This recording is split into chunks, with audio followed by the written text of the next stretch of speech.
11वें प्रश्न में लिखा है किसी संख्या को 8 से भाग दिया जाता है तो परिणाम -3 प्राप्त होता है, संख्या ज्ञात कीजिए। मतलब कोई एक संख्या है, उसको हम 8 से भाग करते हैं तो 8 से भाग करने पे क्या परिणाम मिलता है? -3। हमको वो संख्या बतानी है कि ऐसी कौन सी संख्या है जिसमें हम 8 का भाग करें तो -3 हमको प्राप्त हो। तो उसके लिए अपन पहले क्या मानेंगे? माना हुआ संख्या x है। यहाँ अपन लिखेंगे माना वह संख्या बराबर x, माना वह संख्या x है। अब सवाल में क्या लिखा है? संख्या को 8 से भाग दें, मतलब ये जो संख्या मानी है हमने, इसको किससे भाग करना है? 8 से। तो हमें परिणाम कितना प्राप्त होगा? -3। अब इसको हमें सॉल्व करके किसका मान निकालना है? x का। यहाँ पे x भागित 8 लिखा है, इसका मतलब इसको हम ऐसा लिख सकते हैं x/8 बराबर -3। ठीक है। अब ये जो ये जो 8 लिखा, 8 का जब पक्षांतर करेंगे तो ये गुणा में जाएगा, तो ये हो जाएगा -3 गुणित 8। अब गुणा करेंगे तो कितना आएगा? 24। निकल आया x का मान 24। इसका मतलब वो संख्या कौन है? -24। -24 में यदि हम 8 का भाग करेंगे तो उत्तर -3 आएगा। खत्म सवाल। ठीक है। इंग्लिश में तुम क्या लिख लोगे? यहाँ पर माना वह संख्या बराबर x, तो इंग्लिश में क्या लिखोगे तुम? Let the number be x। ठीक है। क्या लिखोगे इंग्लिश में? Let the number be x। English में ऐसा लिख सकते हो, let the number be x। ठीक है। बाकी का पूरा ज्यों का त्यों उतार लेना है। अगले सवाल में लिखा है हमको पाइथागोरस त्रिक लिखिए। ठीक है। अब ये कौन सा प्रश्न है? सेट का 12वां। इसमें लिखा है पाइथागोरस त्रिक लिखिए जिसका एक सदस्य 12 है। ठीक है ना। एक सदस्य कितना है? 12। तो यहाँ पर अपन क्या मान के चलेंगे? जब एक सदस्य 12 है, इसका मतलब m का मान हम कितना रखेंगे? m बराबर 6 रखने पर। सबसे पहले तो मैं यही लिखना है, m बराबर 6 रखने पर। अब आगे क्या लिखेंगे? आगे अपन इसको इस तरीके से लिखेंगे। पहले हम क्या लिखेंगे? 2m बराबर 12। क्यों आया 12? सवाल में 12 लिखा था, जिसका एक सदस्य 12 है, और हमने m के बराबर में क्या माना है? 6। यदि हम यहाँ m की जगह पे 6 रख दें तो 2 6 कितना हो जाएगा? 12। मतलब 2 6 12। तो m का मान 6 रखने पर ये चीज़ संतुष्ट हो जाएगी। ठीक है। फिर इसके बाद आगे क्या लिखना पड़ेगा? m² - 1 ये लिखेंगे हम। ये याद रखना है तुम्हें। ठीक है। अब m का मान कितना माना है? 6। तो अब यहाँ पे तुम m की जगह क्या लिख दो? 6। ये m की जगह 6 लिख दिया, और -1 अपनी जगह है। 6 का वर्ग कितना हुआ? 36। -1 36 में से 1 गया 35। तो m² - 1 का मान कितना आ गया? 35। अब m² + 1 रखोगे, m की जगह कितना रखोगे? फिर से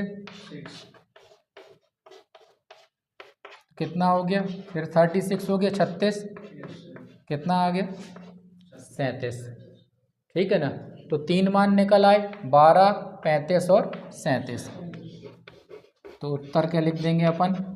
12 35 और 37। ये हो गया सवाल।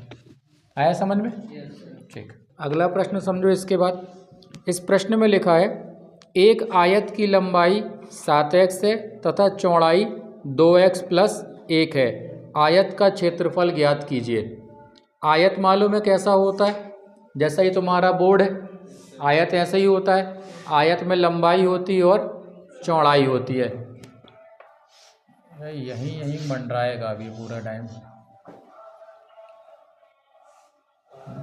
यहीं आ रहा है।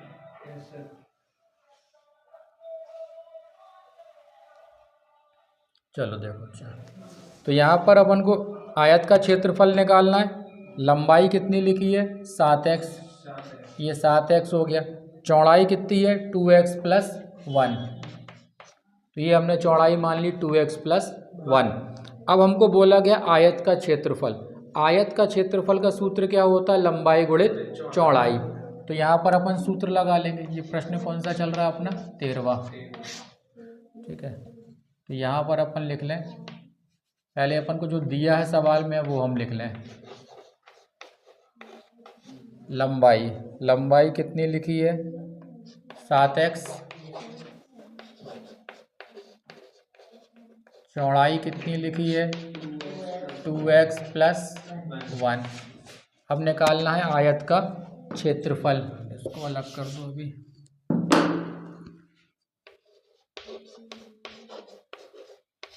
आयत का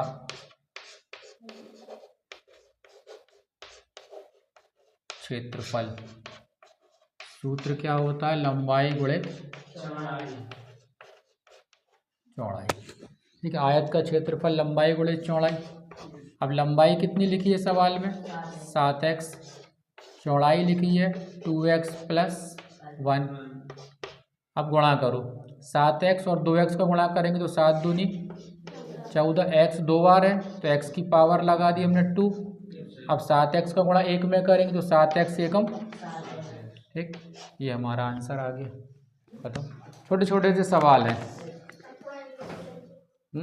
इंग्लिश में तुम यहाँ पे क्या लिख दोगे, लेंथ, ठीक है ना। इंग्लिश में तुमको लिखना तो यहाँ लिख लेना तुम LENGTH, लेंथ, और ये हो जाएगी इसकी bread,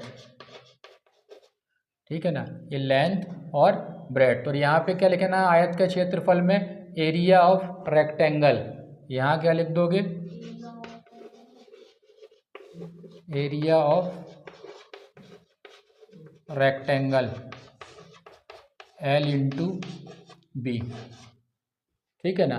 area of rectangle L into B, बाकी पूरा सेम नोट करना है, समझना है। इसमें अगले प्रश्न में इसमें लिखा है एक समचतुर्भुज का क्षेत्रफल 24 सेंटीमीटर स्क्वायर है और विकर्णों में से एक की लंबाई 8 सेंटीमीटर है, दूसरा विकर्ण ज्ञात कीजिए। समचतुर्भुज देख लो जरा,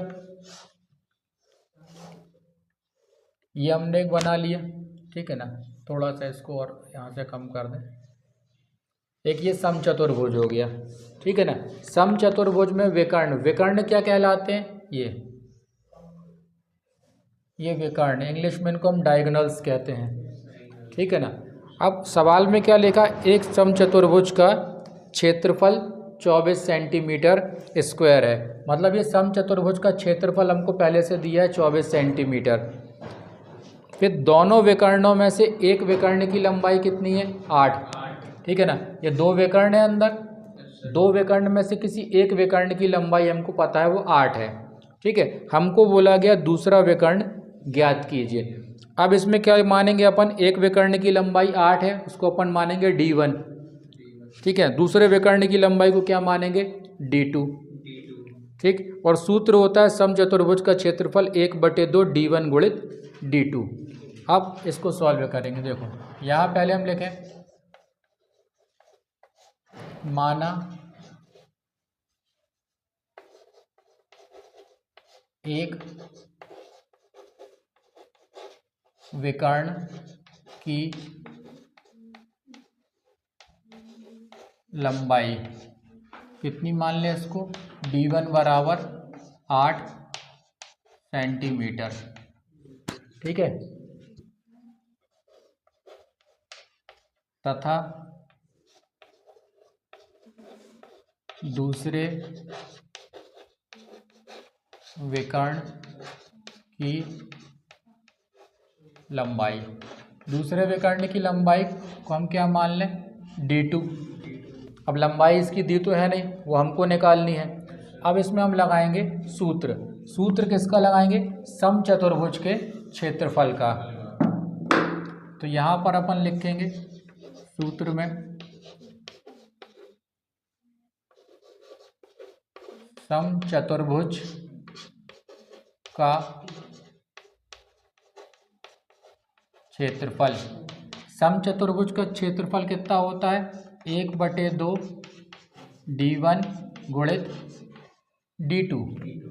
अब क्षेत्रफल पहले से लिखा हुआ है सवाल में कितना? 24। तो यहाँ पर अपन लिखेंगे 24 1/2 D1 का मान कितना है? 8। D2 का मान मालूम नहीं है तो D2 ज्यों का त्यों लिख दिया हमने। अब इस 2 से ये 8 कट सकता है, 2 चौके 8। तो यहाँ कितना है? 24।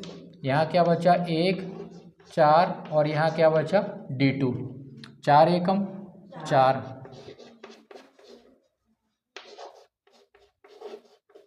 अब ये 4 कहाँ जाएगा? नीचे बटे में, तो ये हो जाएगा 24/4।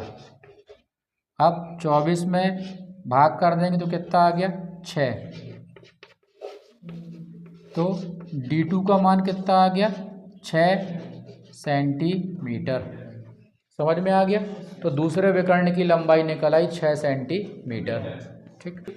अब इस सवाल में देखो, इस सवाल में लिखा है कि यदि मानचित्र पर 1 सेंटीमीटर वास्तविक दूरी 18 किलोमीटर को निरूपित करता है, मतलब मानचित्र में यदि 1 सेंटीमीटर कहीं बना है तो वास्तव में वो कितने किलोमीटर के बराबर है? 18। ठीक है ना? तो उसी मानचित्र पर 12 सेंटीमीटर किस वास्तविक दूरी को बताएगा। अब मान लो उसी मानचित्र को तुम देख रहे हो और 12 सेंटीमीटर कहीं पे तुमको दिखता है, तब ये बताना है कि वो 12 सेंटीमीटर जो मानचित्र में दिख रहा है वो वास्तव में कितना दूर होगा। ठीक है, 1 सेंटीमीटर का मतलब कितना हो गया? 18 किलोमीटर। तो 12 सेंटीमीटर का मतलब कितने किलोमीटर हो जाएगा? 12 का 18 में गुणा कर दो। ठीक है ना? लेकिन इसको एक सिस्टमेटिक तरीके से करना जो इसमें लिखा हुआ है अपन को। तो पहले अपन क्या लिखेंगे? मानचित्र की दूरी कितनी है? x किलोमीटर है। माना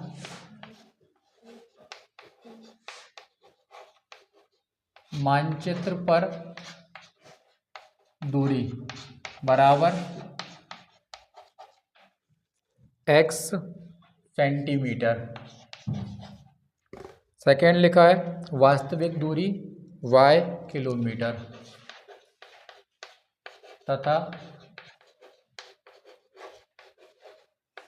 वास्तविक दूरी कितनी है? y kilometre. मानचित्र की दूरी काय में मानी हमने? cm सेंटीमीटर में, और वास्तविक दूरी कितनी है? किलोमीटर में है। ठीक है। अब मानचित्र की दूरी को अपन नापें तो वो कितनी? 1:18, मतलब 1 सेंटीमीटर बराबर 18 किलोमीटर। ठीक है। तो इसको यदि x और y में अपन लिखेंगे तो लिखेंगे x/y। ठीक है ना? 1 सेंटीमीटर बराबर 18 किलोमीटर।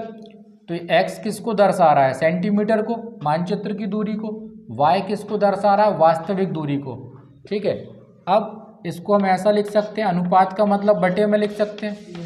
ये हो गया x/y। अब सवाल में हमको क्या दिया गया है? सवाल में हमको लिखा हुआ है x बराबर 12।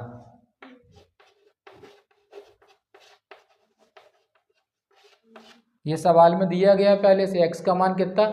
12। तो x की जगह कितना लिख देंगे? 12। ये हो गया 1/18 बराबर x की जगह 12 लिख दिया हमने, और y का y। अब y का गुणा 1 में करूँ, y एकम, और 12 और 18 का गुणा कर दें। गुणा करते बनेगा 12×8 96, हासिलाई 9, 12 एकम 12, 12 में 9 जोड़ेंगे तो 21। ठीक है। तो आंसर आ गया 216 किलोमीटर। मतलब जो चीज़ मानचित्र पर कितनी है? 12 सेंटीमीटर है, वास्तव में उसकी दूरी कितनी कहलाएगी? 216 किलोमीटर। समझ में आ गया? ठीक, नोट कर लो। इस सवाल में लिखा है सूत्र यावत ऊनम तावत ऊनी कृत्य वर्गम च योज्यते, ठीक है ना, का प्रयोग करके 17 का वर्ग को एक पंक्ति में हल कीजिए। क्या लिखा है? सूत्र यावत ऊनम तावत ऊनी कृत्य वर्गम च योज्यते का प्रयोग करके 17 का वर्ग को एक पंक्ति में हल कीजिए। ठीक है। तो यहाँ पर संख्या कौन सी लिखी है? अच्छा पहले तो प्रश्न क्रमांक डाल दें अपन। प्रश्न क्रमांक कौन सा ये अपना? 16। ठीक है। अब इसमें अपन को लिखा है 17। ठीक, संख्या क्या लिखी है? 17। ठीक है। अब 17 संख्या जो है दो चीज़ों से मिलके बनी, 10 और 7। तो जो 10 वाली संख्या होती है इसको हम कहते हैं आधार। ठीक है। और जो ये संख्या आगे की है इसको हम कहते हैं विचलन। क्या कहते हैं? विचलन। तो 17 में आधार कितना है? 10 और विचलन कितना है? 7। इस बात को दिमाग में रखना अपन को। ठीक है। आधार 10 है और विचलन 7 है। ठीक, अब इसका अपन एक सूत्र लिखेंगे। तो यहाँ पहले अपन ये लिखा हमने, संख्या कितनी है? 17। ठीक है। 17 में आधार कितना कहलाएगा हमारा? 10 और विचलन है इसका 7। अब सूत्र लिखना है इसका। सूत्र क्या है इसका? संख्या का वर्ग बराबर संख्या प्लस माइनस विचलन। फिर आगे लिखना है ऐसी लाइन खींच के, विचलन का वर्ग प्लस माइनस विचलन का वर्ग। ये प्लस माइनस क्यों लिखा है? क्योंकि जो विचलन है वो कभी प्लस में भी हो सकता है और माइनस में। यदि प्लस का है तो प्लस वाला लिखोगे, माइनस का है तो माइनस वाला लिखोगे। अब इस सूत्र में तुमको लिखना है, अभी संख्या का वर्ग लिखा है ना, तो हम यहाँ लिखेंगे 17 का वर्ग। ठीक है ना, संख्या 17 है और वर्ग मतलब 2 की घात। फिर संख्या कितनी है? 17। फिर प्लस विचलन कितने का है इसका? 7 का। फिर विचलन का वर्ग, विचलन कितना है? 7 और उसका वर्ग। अब इसी लाइन को तुम आगे बढ़ा लो। 7 का वर्ग कितना हुआ? 49। 17 और 7 कितने हुए? 24। ठीक है ना। अभी इसको थोड़ा और आगे बढ़ाएं। अब ये इनको जोड़ना है हमको। कैसे जोड़ेंगे? 49 का 9 लिखेंगे। ठीक है। ये जो 4 आया था ना, ये 4 हासिलाई कहलाएगी, तो ये हासिलाई 24 में जुड़ जाएगी। तो 24 और 4 कितने हो गए? ठीक, तो आंसर आ गया 289। 17 का वर्ग होता है 289। यदि तुम 17 का 17 में गुणा करोगे 289 आता ही है। अपन ने याद भी किए थे वर्ग। ठीक है ना, 17 का वर्ग 289। लेकिन इसको इस वाले तरीके से हल करना है। ये वाली विधि का नाम समझ में आ गया ना, वो यावत तावत करके जो लिखा हुआ है वो है। तो ये कंप्लीट सवाल।